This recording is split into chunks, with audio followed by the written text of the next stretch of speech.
नमस्कार प्यारे विद्यार्थियों, स्वागत करता हूं मैं आपका हमारे YouTube channel atom classes Kuchaman city में। मैं भरत वर्मा। आज मैं लेके आया हूं आपके लिए प्रकाश संश्लेषण का पार्ट 5 में जो हम बात करेंगे वो बात करेंगे C4 चक्र की।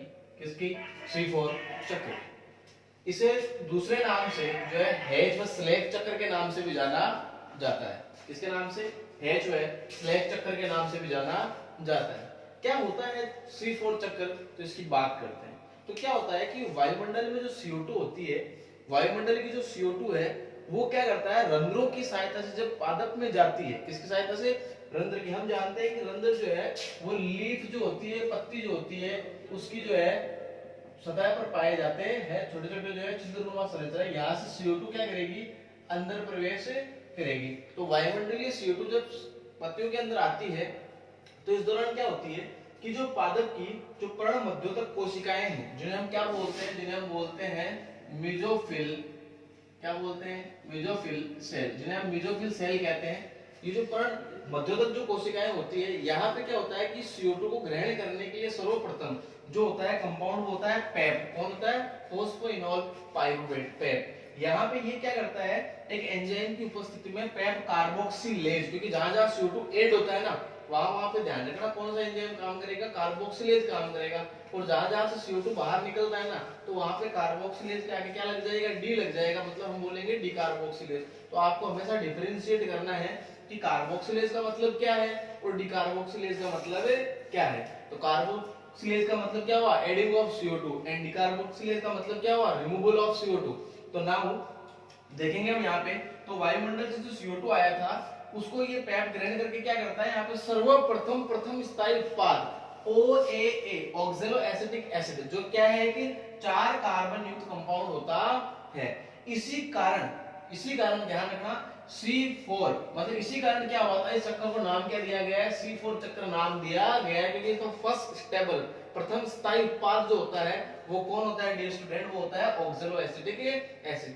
अब यहाँ पे क्या करता है ये ऑक्सैलो एसिटिक एसिड? क्या करता है यहाँ पे? रिडक्शन करता है किसका? वो करता है NADPH प्लस का, और इसको बदल देता है किसमें? NADP के अंदर।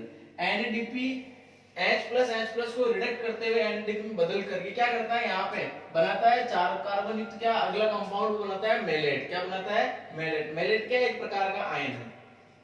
अब ये मेलेट क्या करता है, यहाँ से चलना प्रारंभ करता है और पर्ण मध्योतक कोशिकाओं से कहां ट्रांसफर हो जाता है? दूसरी कोशिकाओं में ट्रांसफर हो जाता है। उनको हम बोलते हैं पुल आच्छादित कोशिकाएं। क्या बोलते हैं? पुल आच्छादित कोशिकाएं। Bundle sheath cell. शीथ का मतलब होता है आवरण या कवरिंग। तो आच्छादन का मतलब क्या होता है? कवरिंग होता है, मतलब ढके हुए रहना। तो यहाँ से जो बनने वाला मिलेट है ये सीधा ट्रांसफर हो जाता है कहाँ पे? पुल आच्छादित कोशिकाओं के अंदर ट्रांसफर हो जाता है। जैसे ही यहाँ पे आया तो ये क्या करता है, यहाँ पे ध्यान देना आपको, यहाँ पे क्या करेगा, जो NADP है, NADPH प्लस यहाँ पे डिडक्ट हुआ था, वापस NADP जो है ये NADP क्या करेगा, वापस क्या बना लेगा, यहाँ पे NADPH2 बना लेगा। और इस दौरान ये जो मेलेट 4 कार्बन युक्त है ये क्या करेगा, एक CO2 के अणु का रिमूवल करेगा। रिमूवल मतलब निकालेगा।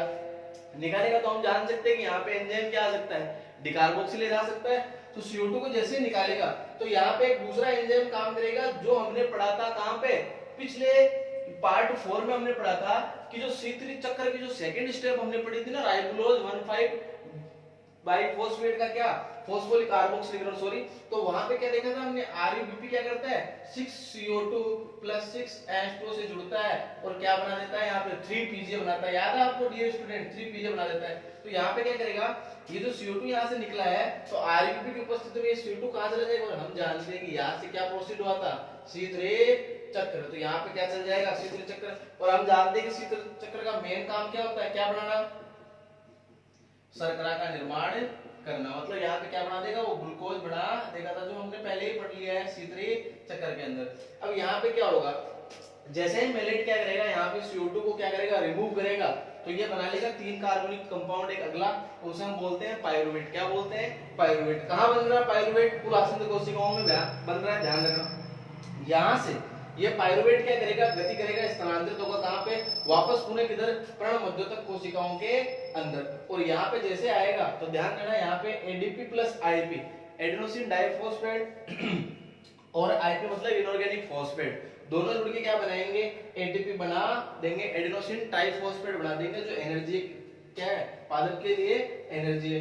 और यहाँ से ये पायरुवेट सीधा ट्रांसफर होता है किसके अंदर, फॉस्फोइनॉल पायरुवेट के अंदर, किसके अंदर, फॉस्फोइनॉल पायरुवेट के अंदर, और वापस ये प्रक्रिया चलती रहती है। तो इस प्रकार से जो पादप क्या करते हैं, C4 चक्र को संपादित करते हैं। अब यहाँ पे की फैक्टर क्या है, की फैक्टर की बात करें अगर अपन, तो की फैक्टर क्या है, वो है क्रेंज एनाटॉमी। क्या है, क्रेंज एनाटॉमी, क्रेंज आंतरिकी। तो ये ध्यान रखना केवल कि क्रेंज आंतरिकी जो होती है या क्रेंज जो एनाटॉमी होती है, ये केवल और केवल किसमें पाई जाती है, ये C4 पादपों के अंदर ही पाई जाती है, ये इसका एडवांटेज है, ठीक है। बाकी C3 बाकी किसी भी प्लांट्स के अंदर जो ये नहीं पाई जाती, केवल C4 में पाई जाती है। तो यहाँ पे ये वर्ड क्यों किससे मिलकर बना है, तो ये क्रेंज का मतलब होता है क्या, यहाँ पे क्रेंज का मतलब होता है मोतीनुमा संरचना, मोतीनुमा संरचना, बीड्स लाइक स्ट्रक्चर, बीड्स का मतलब मोती होता है, तो मोतीनुमा संरचना। तो उससे जो फूलासन कोशिकाएं जो होती है, ये कुछ इस प्रकार से जो है बीड्स लाइक स्ट्रक्चर होती है इनकी, तो इस दौरान जो इसका नाम लिया गया है।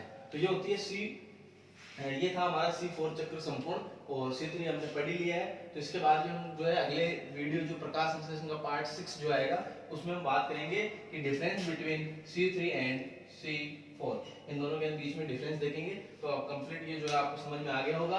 किसी प्रकार का कोई क्वेश्चन हो आपका, तो आप कमेंट बॉक्स में कमेंट करके मुझसे पूछ सकते हैं। हमारे YouTube channel atom classes Kuchaman city को लाइक, सब्सक्राइब और शेयर जरूर करिएगा, ताकि अन्य जो जितने भी स्टूडेंट हैं जो लॉकडाउन के दौरान घर में बैठे हैं, उनको जो है कोचिंग में पढ़ने का अवसर नहीं मिल रहा है, ताकि वो इस समय का सही से उपयोग कर सके और अच्छे से जो है अपनी नीट, BHU, जेट जितने भी जो कॉम्पिटिटिव एग्जाम है उनके लिए जो है प्रिपरेशन कर सके। Thank you.